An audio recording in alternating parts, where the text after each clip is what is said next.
When some new product is going to come out, it only makes sense for the product to be shown off. Cars, food, cell phones, and more all get advertised to hype up consumers to go out and purchase a product. Of course, the same goes with video games. In fact, the video game industry is one of the only industries out there that consumers actively look forward to being advertised to. Gamers gather in person and online just to watch overproduced advertisements in hopes of seeing something that might pique their interest. Well, during E3 2021, we were treated to a trailer for Marvel's Guardians of the Galaxy, and oh boy, did everyone love that. They didn't. A new Marvel video game produced by Square Enix. How could that go wrong? Yeah, a little less than a year prior, Square put out Marvel's Avengers, and to almost no surprise, it was a train wreck. And with lingering memories of that game, people didn't take too well to the new Guardians game, and justifiably so. Before release, it got 2 trailers and a gameplay demo. That's it. To top it off, the reveal trailer was structured like a movie trailer instead of a game trailer, and it did a poor job of showing what the game really is.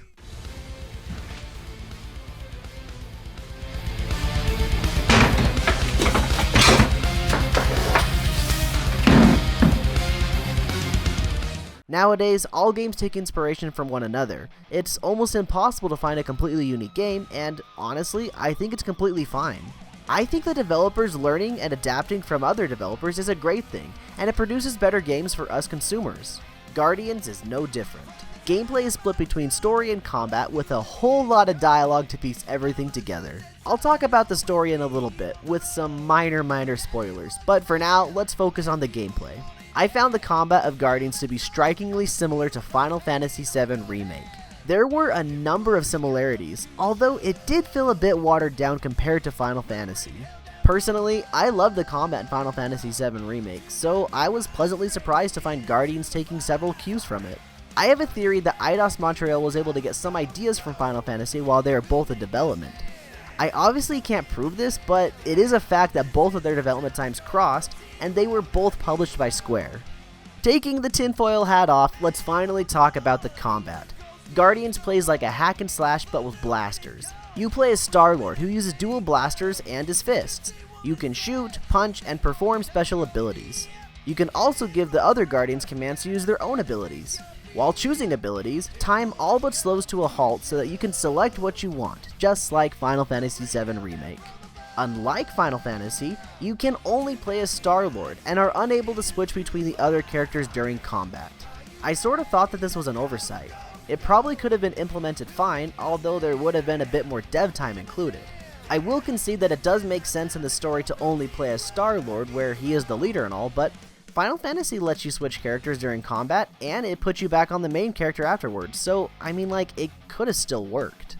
It feels so good to control, and it's relatively smooth for what it is. Combat did get dull from time to time, but that's par for the course with the length of the game. I felt the devs did do a good job though, keeping up the appeal for the most part, and things like this can be improved with sequels. Sadly, with the poor sales numbers, the likelihood of a sequel is pretty slim, and that's a damn shame.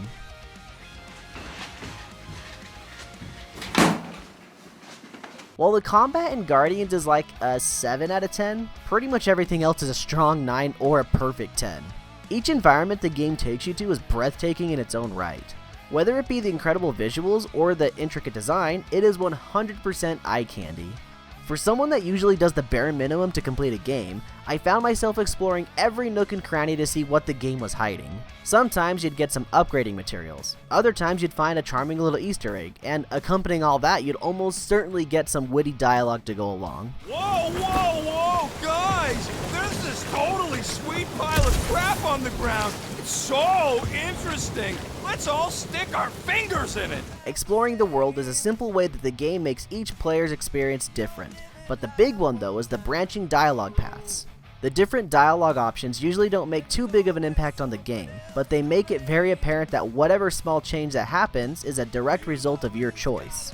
They can range from funny callbacks to sizable gameplay chunks being completely different. They do all converge back to the overall plot, but it's super cool to know that your story is unique. The different gameplay interactions help to build the relationships of the characters as well. There is a lot of "we are a team" talk in Guardians, but because of the progression of the gameplay along with dialogue, it actually feels believable. The team at the start of the game is not very unified, and Star-Lord does his best to try to keep them all together, and by the end of the game, they are as thick as thieves. And this is evidenced by simple gameplay moments. From the start, you as Star-Lord have to tell the other Guardians to use their abilities to unlock the next area in the level. As the game progresses, their back and forth dialogue becomes more telling that they know when they are needed to unlock a path. By the end of the game, they fulfill their tasks without even being asked. You closed the fridge too? Overall, the story wasn't the most profound or life-changing tale, but that was never expected from Guardians. Having seen the movies, I more or less knew what I was getting myself into with the plot, but this game exceeded my expectations tenfold. The story had some incredible emotional beats that caught me completely off guard. The tone throughout the game kept me guessing at things. Everything feels fine, they're making jokes, and then BAM! You're hit right in the feels!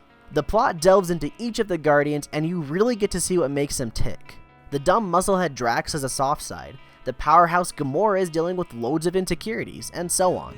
It's so fun to see them interact with one another, and with the world around them. Groot can be found just spacing out staring at some plant he might want to add to his collection. Rocket can typically be found tinkering with some gizmo.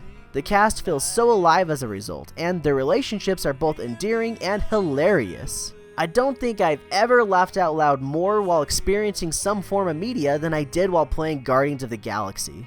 The humor does not miss, and the comedic timing is mwah. Rocket making fun of me for wandering down a dead end never got old. Mantis constantly bringing up all of the other possibilities was always funny. Thanks. You don't usually make it. Simply enough, the humor really just checked all of my boxes. My absolute favorite part of this game, though, is hands down closing the refrigerator door in the Milano. My entire playthrough, I kept seeing this dumb fridge door slightly ajar. Repeatedly, I would walk up and hit a button prompt to close the thing. Hours of gameplay went by, and without fail, if I saw the fridge open, I would go up and close it. It started to become monotonous, but I just kept doing it. Finally, after like 15 hours of gameplay, it happened. The whole team was assembled, and right after a cutscene, I immediately walked over to the fridge and closed it. You have closed the refrigerator door. Yeah, I do that sometimes. I thought I was the only one who ever bothered. I thought I was the only one. I was ecstatic. The payoff for just simply closing this door the whole game had a simple yet amazing payoff. Marvel's Guardians of the Galaxy is a really flarkin' good game. It has flaws, some bugs, but everything else makes up for that and more. It isn't the best game ever made, but you'd be doing yourself a disservice by not playing it.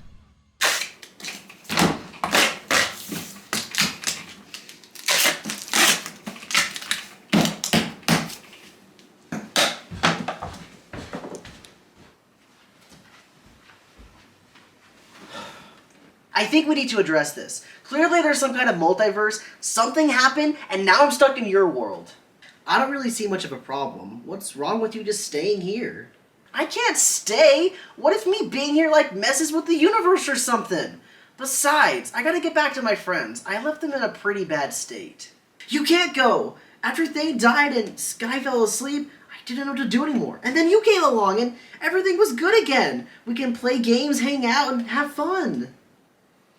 I mean, maybe everything's okay in my world now that I'm gone. Exactly! And in a situation like this, what can we really do anyway? I guess you're right. This is for the best.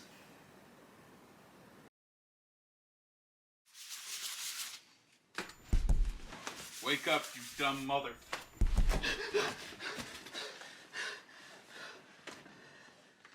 Review it! Thank you all for watching our video on Marvel's Guardians of the Galaxy. We hope you have enjoyed, and if you have, leave a like and comment who your favorite superhero is. If you liked what you saw, subscribe to our channel where you can find videos like this one every week. Check out our Patreon where we are doing a watch-along series on various movies. Currently, we're going through the Twilight series. Along with that, you can find behind the scenes on many of our videos, as well as get your name in the credits of all of our videos. Thanks again for watching, and as always, keep it rad.